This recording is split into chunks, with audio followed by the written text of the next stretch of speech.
नमस्कार, मी दक्षता पाटील. जय महाराष्ट्र मध्ये तुम्हा सगळ्यांचं स्वागत.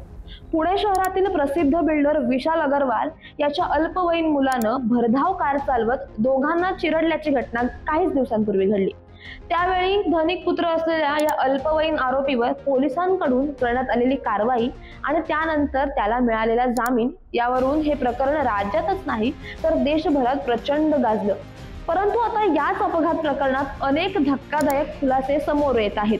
आपल्या लाडावलेल्या बाळाला वाचवण्यासाठी प्रसिद्ध बिल्डर म्हणजेच विशाल अग्रवालनं कुठपर्यंतची पातळी गाठली याचे दाखले देणारे अत्यंत धक्कादायक असे खुलासे या प्रकरणी होताना दिसत आहेत. अशातच अपघातानंतर ताब्यात घेतलेल्या धनिक पुत्राच्या म्हणजेच वेदांत अग्रवालच्या रक्ताचे नमुने घेण्यात आले होते. परंतु या बाबतीत एक धक्कादायक बातमी समोर आली, ती म्हणजे हे रक्ताचे नमुने म्हणजेच वेदांत अग्रवालच्या रक्ताचे नमुने हे कचऱ्याच्या डब्यात टाकून त्याऐवजी दुसऱ्याच तरुणाच्या रक्ताचे नमुने त्याच्या जागी ठेवल्याचं कृत्य घडलंय. आणि हे कृत्य घडलंय पुण्यातील ससून रुग्णालयात.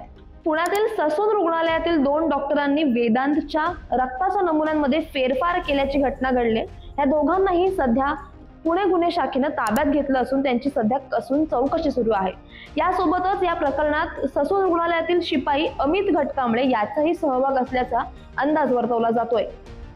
पुण्यातील ससून रुग्णालयात घडलेल्या या प्रकरणी गुन्हे शाखेकडून पकडण्यात आलेल्या डॉक्टर अजय तावरे, डॉक्टर श्रीहरी हळनोर आणि शिपाई अमित घटकांबळे यांची सखोल चौकशी करण्यात येते. तर या चौकशी दरम्यान अमित घटकांबळे याच्याकडून पुणे पोलिसांच्या गुन्हे शाखेनं तब्बल 50,000 रुपये जप्त केले, तर दुसऱ्या बाजूला डॉक्टर श्रीहरी हळनोर यांच्याकडून 2.5 लाख रुपयांचा मुद्देमाल जप्त केलाय. तर आता ही रक्कम कोणी घटकांबळेला दिली आणि यामागे नेमकं काय कारण होतं याचा सध्या शोध सुरू आहे. पण तुर्तास या 3ही संशयितांना 30 मे पर्यंतची पोलीस कोठडी सुनावण्यात आली आहे.